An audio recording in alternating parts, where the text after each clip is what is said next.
আল আমিন নগর জামে মসজিদের প্রতিষ্ঠাকালীন হইতে এ পর্যন্ত উপদেষ্টা সম্পাদক সহ সদস্য ও সমস্ত কবরবাসীদের উদ্দেশ্যে মিলাদ ও দোয়া মাহফিলের অনুষ্ঠান অনুষ্ঠিত হয়েছে।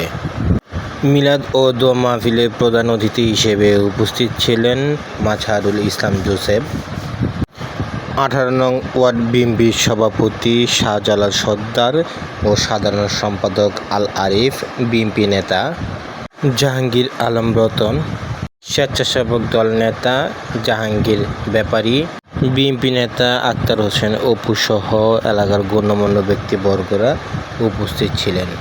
আল আমিন নগর জামে মসজিদের উপদেষ্টা মণ্ডলীর উদ্যোগে এই মিলাদ ও দোয়া মাহফিলের আয়োজন করা হয়। এই সময় সকল কবরবাসীদের রুহে মাগফিরাত কামনায় বিশেষ মোনাজাত পরিচালনা করা হয়।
পর্যন্ত